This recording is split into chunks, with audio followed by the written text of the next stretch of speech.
3 बोसोर बैसोनि दिब्या रामसियारिनि फाहामथायनि थाखाय गोबां रांनि आंखाल जादों। बाक्सा जिल्लानि सिङाव थानाय 1 नं पमा फोथार गामिनि रश्मि रामसियारि आरो किरण रामसियारिनि 3 बोसोर बैसोनि फिसाजो दिब्या रामसियारिया थांनाय 3 दानसोनिफ्रायनो ब्लाड केन्सार बेरामजों जुजिनांनानै गुवाहाटी GMC देहा फाहामसालियाव फाहामथाय लागासिनो दं। नखरनि सुबुंफोरा फोरमायनाय बायदिब्ला दिब्या रामसियारिखौ GMC नि देहा फाहामगिरिफोरा मोजां फाहामथायनि थाखाय आसामनि बाहेरायाव लांनो बिथोन होदों होननानै बुंथिदों। मख'जाथावदि दिब्या रामसियारिनि बिमा-बिफाया थांनाय दान मोनथामाव नखराव जा रां दंमोन आरो जा एसे हा दंमोन बेखौबो बन्दक दोननानैब्लाबो फिसानि फाहामथायखौ होदोंमोन। नाथाय दुखुगोनां बाथ्रा, दायो दिब्या रामसियारिखौ आसामनि बाहेरायाव लांनानै मोजांसिन फाहामथाय होनो देहा फाहामगिरिया बिथोन होनायलाय गोबां रांनि आंखाल नुजाथिदों। बेनिखायनो दिब्या रामसियारिनि बिमा-बिफाया रायजो राजाफोरनियाव जा एसे हायो रांनि अनसुंथाइ हरनो खावलायहरदों। लोगोसे BTC सोरखारनि गाहाय मावफुं सोद्रोमा प्रमद बर'निसिम रांनि अनसुंथाइ होनो खावलायहरदों। थारैनो नोंथांनि एसे रांनि मददानो 3 बोसोर बैसोनि दिब्या रामसियारिनि जिउखौ रैखा खालामनो हागौ।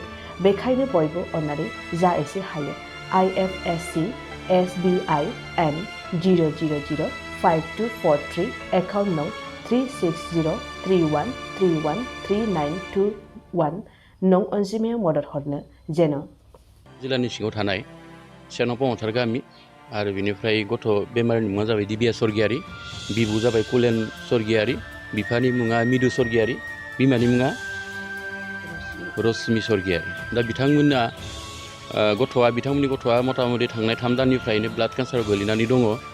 बेमारखौ धरा मोनहैदों गुवाहाटी पलिक्लिनिक दिसपुर पलिक्लिनिकआव। बेनिफ्राय बिथांमोना प्राइभेटनिफ्राय रेफार खालामना हरदों GMC सिम। आंनि मिथिनायाव बे दिनखालि आंबो मेडिकेलाव दङमोन।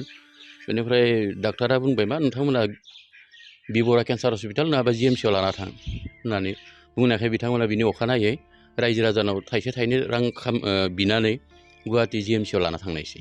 दा बर्तमान बेमारिया बारा मोजां कन्डिसन नङा होनना खोनादों।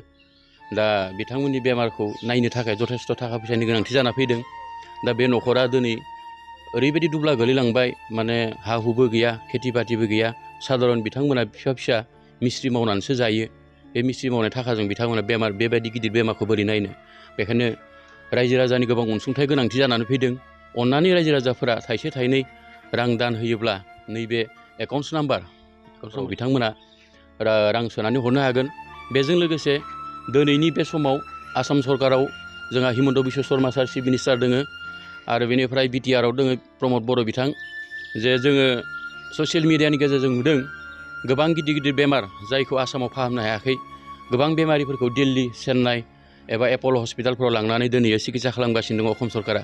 नैबे नखरनि गथ' फिसौ दिब्या स्वर्गियारिखौबो आं दिनैनि बे बड'लेण्ड बुब्लिनि गेजेरजों बिथांमोननिसिम आपिल खालामनो नागिरदों, आर'ज गाबनो नागिरदों जाहाथे बे गथ'खौ सरकारा मायबा मोनसे बेबस्था खालामनानै गोजानाव सिकित्सा खालामनायनि बेबस्थाखौ जेन होयो। गुबुनफोरखौ जेरैबायदि सिकित्सा खालामदों, आं नखरनि जानानै बे बड'लेण्ड बुब्लिनि गेजेरजों सरकारनिसिम आर'ज खालामबाय। आंनि आसाया बेनो जाहाथे बे गथ'नि बेमारा हामो।